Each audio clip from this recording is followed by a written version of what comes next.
All right, President Trump also saying he did not believe Kim Jong-un knew about the tragic case of Otto Warmbier, the American college student who died shortly after being released from a jail in North Korea. Listen here. In those prisons and those camps, you have a lot of people, and some really bad things happened to Otto. Some really, really bad things. Why are you? But he tells me that he didn't know about it, and I will take him at his word. Let's bring in Colorado Senator Cory Gardner. He's a member of the Foreign Relations Committee. And maybe just your overall thoughts first, Senator, about this meeting ending the way that it did.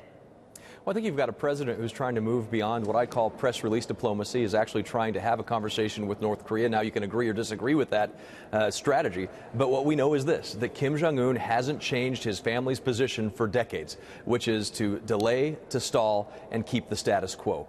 Promising to take apart a reactor that's already been promised in the past to be taken apart, that is already supposed to have been done under international law and certainly U.S. law, is giving the sleeves out of a vest. And so I think Kim Jong-un remains a two-bit dictator, and until he changes his mind, we ought to apply every single bit of maximum pressure on North Korea and its enablers that we can to shut them off economically and from the world until they decide they're going to dismantle and live up to their obligations of denuclearization. Would you suggest increasing sanctions then, or what other sort of pressure? Oh, heck yes. I think we ought to apply every amount of pressure that we can. Look, we know that the Chinese have provided relief to pressures. We know that they have allowed ship-to-ship transfers of oil to take place, some in Chinese territorial waters. We know the Russians continue to. We know that other countries do. So we ought to apply maximum pressure, live up to our law, and make sure that we are squeezing every bit we can to force them to the table and to live up to the promise that Kim Jong-un made at Singapore, which is complete, verifiable, irreversible denuclearization.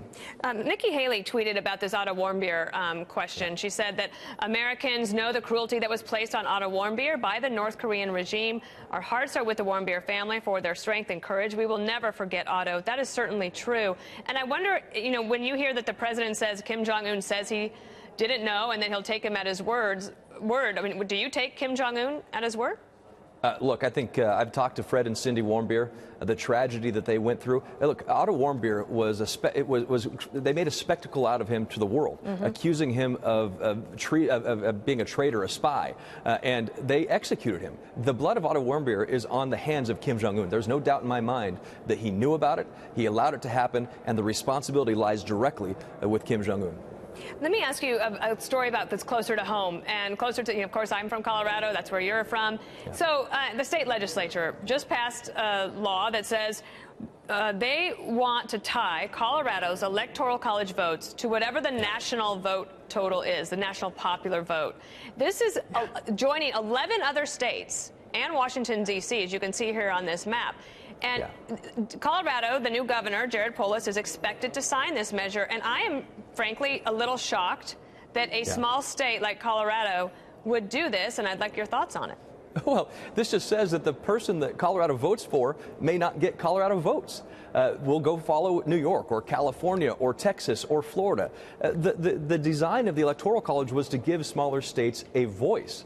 But what they have done with this legislation is say, you know what, we don't care if Colorado has a voice because the presidential candidate may not win Colorado or they may win Colorado, and we'll give those votes to somebody else. This is outrageous what they're doing to silence the votes in a state like Colorado. This is giving away our electoral process and our votes, and I think it's unacceptable. What have you heard from constituents in Colorado about it?